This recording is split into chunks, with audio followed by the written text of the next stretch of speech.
All right, I got it. Welcome, welcome, welcome, Scripps Dialogues and Debates. What is it? It's March 4th, 2022. So thank you guys for being here. Scripps Dialogues and Debates is the name of our weekly Friday training. And as is becoming our custom, we're going to start things off with LP Mama. And so if you're not familiar with that, then this must be your very first Scripps Dialogues and Debates, in case you don't have that already. So LP Mama is an acronym, and it stands for Location, Price, Motivation, Agent, Mortgage, Appointment. These are the 6 most critical questions you need to cover with a buyer or any potential prospect. Any potential prospect, I would say. Location, price, motivation, agent, mortgage, appointment.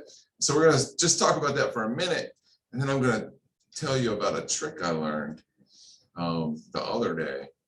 So I spent a lot of time in the car the last couple of days. So let me share my screen here with you guys. I was listening to an audio book, and it was good. It's really good. I'd recommend it. It's Psycho-Cybernetics. So if, yeah, I know it sounds like really weird, kind of far out there and stuff, but it's not. It's apparently it's a classic.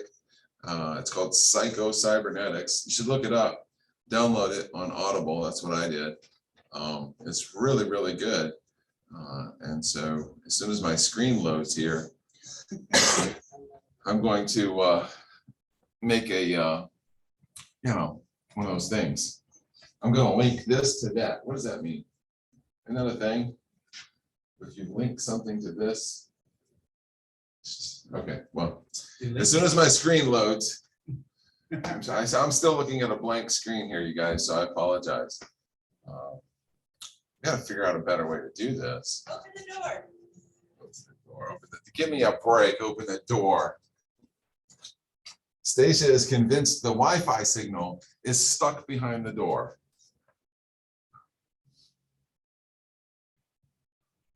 All right, here, I'm going to stop. I'm going to try it again. Hey, Barbara. Welcome, welcome, welcome. There we go. Okay, cool. So now we know all we have to do is stop and restart it, and it works. So very cool, very cool. So this is for anyone who's not familiar with it. This is an acronym that we use to discover and build rapport with potentially new prospects and or buyers, primarily buyers. But it's a great acronym. It's 6 short topics, 6 things that we can remember: location, price, motivation, agent, mortgage, appointment. And so I would encourage you guys to submit this to memory or commit this to memory, so that anytime, even if you're out in public or on the phone or what have you, maybe you're at a party or something and someone starts talking about real estate, these are the 6 questions that should come to mind: location, price, motivation, agent, mortgage, appointment. Location, price, motivation, agent, mortgage, appointment, right? So we practice so that we know when we're talking to somebody what questions we want to answer, because what we don't want to do is just say, oh, that's great, yeah, the market's good, have a nice day. We want to continue a conversation around real estate in order to build some rapport, build some dialogue, in order to find out if they're serious or not. Right? And this is a great, great way to do that. And so I hope that you guys are committing this to memory, and you can say it faster than me. Location, price, motivation, agent, mortgage, appointment. That's pretty fast. So, location, price, motivation, agent, mortgage, appointment. All right, cool. And so the reason I wanted to tie this to Psycho-Cybernetics is because in the book he talks about, if you want to remember something, you need to attach that something to an emotion, right? Because when you attach anything to an emotion, it becomes much, much easier to recall later. And so my analogy is, close your eyes and imagine right now that you're all being tickled and you're laughing hysterically, not by me, but by somebody you love. And then open your eyes and look at the script. Location, price, motivation, agent, mortgage, appointment. It's very, very important. Did it work? Did you remember it? Yeah, everybody's got it? Cool. Cool. All right, so we're gonna move on. We're gonna move over to our script for this week. And as soon as Vanessa, yeah, there. So Vanessa, you're gonna have to go back and watch this video where we were talking about getting tickled because you just missed that part. So I would encourage you to watch this recording. But thank you for being. Oh, I heard it. Okay. It. I'm trying to make it home, but I heard it. Oh, Barbara, cool.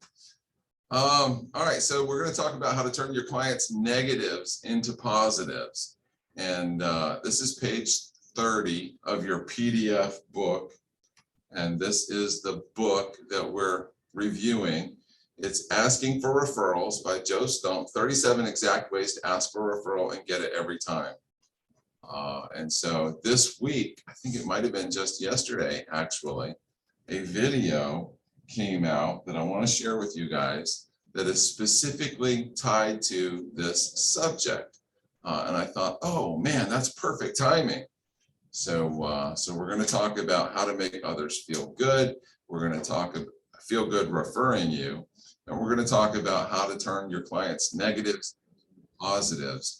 And so that being said, I'm going to jump over into my email and I'm going to play this video for you from the Referral Mastery website. And then we'll talk about it afterwards. So that's the plan. Let's see if I can figure out how to do it now. All right. So if you guys have signed up for Joe Stumpf's email newsletter, whatever how people market to you all the time. So if you've signed up for that, you might see this email in your inbox because it just came out. I think it was yesterday or today. Yesterday. And it was literally perfect timing because it was the next chapter in our book. So I want to share with you this video. I'm going to speed it up a little bit so it won't take quite as long as it looks. And then we'll talk about it afterwards. But there's a really, really, really good lesson in here, I think. So let's go ahead and change the speed to 1 1/4. We'll see how that goes. And then we'll play this. Hopefully. Hi, this is Dan Harrison. Welcome to your By Referral Only Magic Words Moment. Now, if this is your first time at a Magic Words Moment video, one of the things that we are here to do is increase our skill with our language, because what we believe is when we have the right words at the right time, we can handle any situation our clients have for us, whether we are negotiating for them or whether we're expanding our business with the right referral language, or even overcoming common objections they may have, or what we like to say as removing resistance.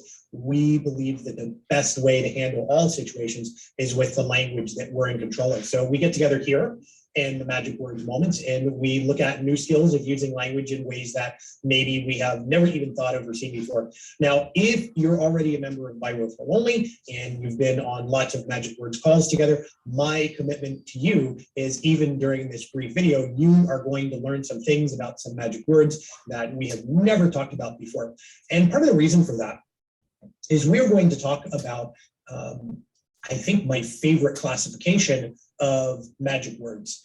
And these are invisible words. And what makes invisible words so interesting are these are the words that we use every day, hundreds of times a day, without thinking about it and with no conscious awareness. These are the words that just flow out of our mouth as we speak. These are really common words. These are words like if, and, or, yet, so, don't, because, try. And then the particular invisible word that we're going to be talking about today is the word but. Now, if you've listened to some other language trainers speak before, there's a really strong chance that you have heard people say, don't ever use the word but. And you've also heard people say anything that comes before the word but is BS. And that's largely true. And what I would like to say is I actually don't believe there are any bad words. There are just words that sometimes we use badly. And I'll give you an example of this. The word but is really so special because all these invisible words, they're like directional signs. They all are pointing in one direction or another. And the word but just simply put, is like a linguistic U-turn. And what it means is someone will be heading in one direction and they'll use the word but, and it flips them around in the completely opposite direction. So here's a common phrase that you would have heard someone say before. They would say, hey, it's a really nice day today, but I hear it may rain tomorrow. Now, the way most people use the word but is they will use it to link one positive statement and one negative statement. And usually when people do that, they will put the positive statement first and they'll put the negative statement second, and they will end with the worst thought last. That's just the way we commonly use the word but in the language when we speak. Now, here's another example of the impact that the meaning we get when we're using words like but, that we all know inside that it conveys a secret secondary meaning. And take this example. Imagine you have a new pair of shoes that you're wearing and someone says to you, oh, I like these shoes, but do you have them in black? Or, oh, I like these shoes, do you also have them in black? Now, here's the difference. In the first phrase, we're saying, oh, I really like these shoes, but do you have them in black? When somebody says these words, if they're in a store shopping for shoes and they say the words, I really like these shoes, but do you have them in black? It actually says to the person who's helping the customer, I'm only going to buy these shoes if you have them in black. If they would say, I really like these shoes, do you also have them in black? Actually opens the door that they might buy the pair that's in front of them and also buy a pair that's black. And the only difference between these two sentences is one of them is using the word but and the other one is not. And you'll see how this happens in a moment in our real estate transactions, because as we're showing homes to people, the ambiguous language with the word but seems to happen every time we're showing a house to someone.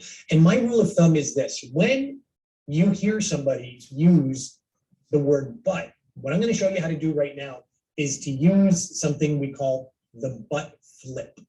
It sounds funny, and it's going to be really useful. And the purpose of the but flip is to leave them with the best thought last. And it looks a little bit like this. You may walk into a home with somebody and you're showing them a house and they're walking through all the rooms. And at a certain point, they say, I love this house, but the kitchen is small. Now, look at the math of this sentence right here. They walk in and they say, I love this house. And that's a positive statement. And then they finish it off with, but the kitchen is small. Now, most of the times what we will do showing them a home is we'll just walk right out. We will try and wrap up as soon as possible. Like, well, next, let's get ahead here. Let's not waste any more of my Saturday or Sunday showing homes. Just take note, when you hear the word but, are they combining a positive clause and a negative clause? And are they putting the negative clause second? Because there's a really strong chance that that's exactly what they're doing. So what we're going to say to somebody who uses those words is we're just going to paraphrase it back to them. And in this case, we're going to use their exact words only. This is what we call a clean butt flip. And the reason it's a clean butt flip is because we're only using their exact words. And what we're going to say back to them is we're going to say, so the kitchen is small, but you love this house. All we did is we switched the order of their positive and their negative on either side of the but. We just did a simple paraphrase and we addressed their problem first and then left them with the best thought next. And this is what we call a clean butt flip. It's the easiest thing in the world to do. Remember what they said was, oh, I love this house, but the kitchen is small. And we respond saying, yeah, so the kitchen is small, but you love this house. And watch what happens when you leave the best thought last. It doesn't mean they're going to buy the house now, but it may mean they begin to solve their own problem.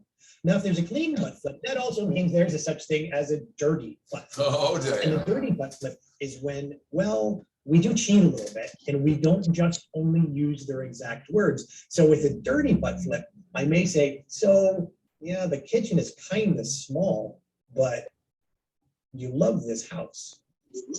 So you see what I did right there is I put in a wedge word.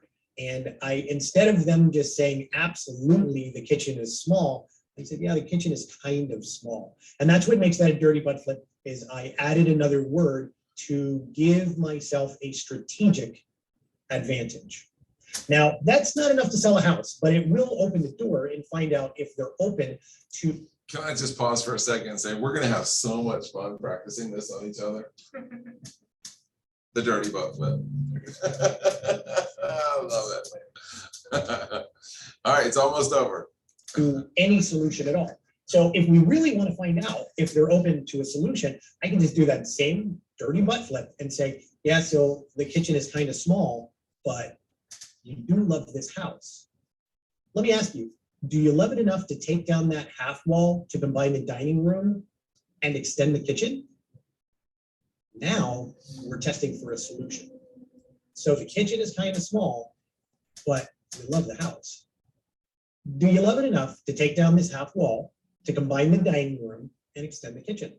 Now what you've done is you've opened the door for a solution, but only after you used your butt flip to get here. Now, this is just one of the things that we like to do in the magic word moments, in particular using the invisible words. This was the invisible word, but. And I hope you came to the conclusion that all words have a strategic advantage. All words are really good when you know how to use them and put yourself in the best position to be the person who is best able to negotiate, best able to consult, and best able to help your clients get from where they are to where they want to be. So my name's Dan Paris. This has been your Bible for Only Magic Word Moment. Hope you've learned something today. If you have, leave a comment. I'd love to get into a conversation with you. And stay tuned for your next Magic Word Moment, where we're going to learn even more ways to use simple words that give you the best advantage. Thanks so much. Cool, very cool. So I love the idea that there are no bad words. There are just words that are used badly, right? That makes sense. Yeah, because I mean, so he's a word smith, right? A word doctor, right? He's been doing these scripts and dialogues for so long that he's got it all, you know, in there, and it probably he does a really, really good job of selling you black and blue shoes. Very, very cool. I love the butt flip and the dirty butt flip. Because you'll find that, especially if you're paying attention, if you're listening to people, and you're not just figuring out, you know, how to respond or how to sell them something, you know, people use the word but all the time, you know, and it really is a complete U-turn of the conversation that, you know, maybe they say it's nice outside, but it's a little windy. So very cool. Mason, can I add something? Yeah, please. Okay, sorry I didn't make it over there. I thought it was 12 and it turned out to be at 11, so I didn't get over that way.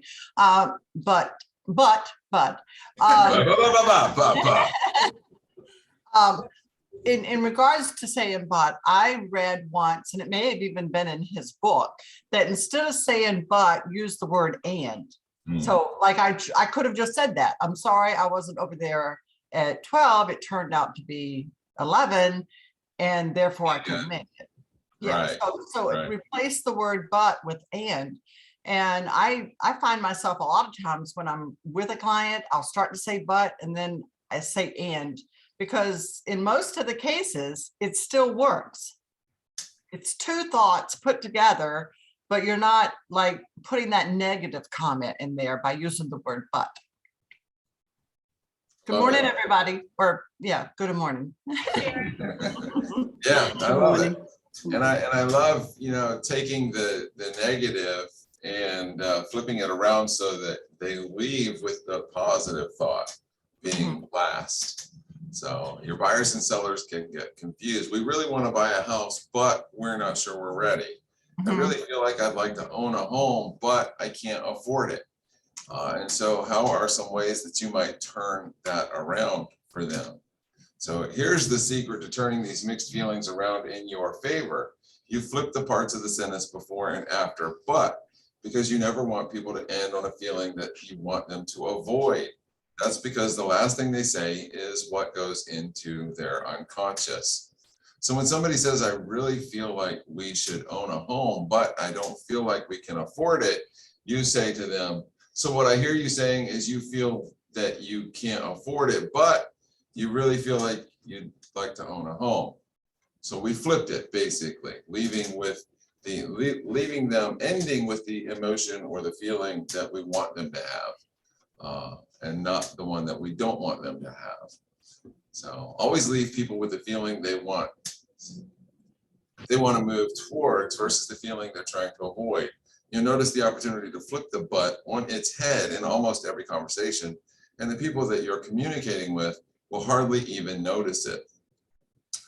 It will go into their unconscious and they'll just feel better as a result. And so this is page 30 of the PDF book that you should all have.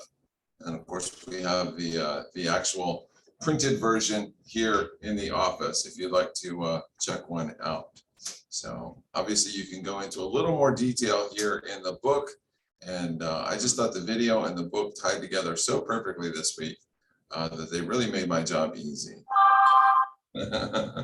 So don't hesitate to go back and refer to your PDF. The dirty butt flip. Yes, everybody needs a good dirty butt flip once in a while.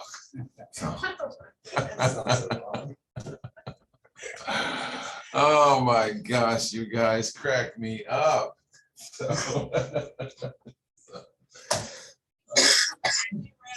What? So are you sure it's not the other way around? Said it earlier. Oh man. So questions, comments, any more thoughts on this topic? Everybody getting something out of this book, I would imagine. I mean, it would be hard not to. It is a great, great book. Yeah. So Actually, what'd you say, James? I have a comment. Actually, I've been reading one of my Buddhist books, and I think it's The Wisdom of No Escape. And in it, they talk about how people, the English language, we use the word feel in place of actual thoughts. We confuse our thoughts with feelings. Mhm. So we could use that in that butt flip, rather than taking their negative feeling and change that you feel like this to, oh, you think you can't afford a house, rather than you feel like you can't afford a house, because that takes that negative emotion out of it, and it makes that negative emotion into just a thought.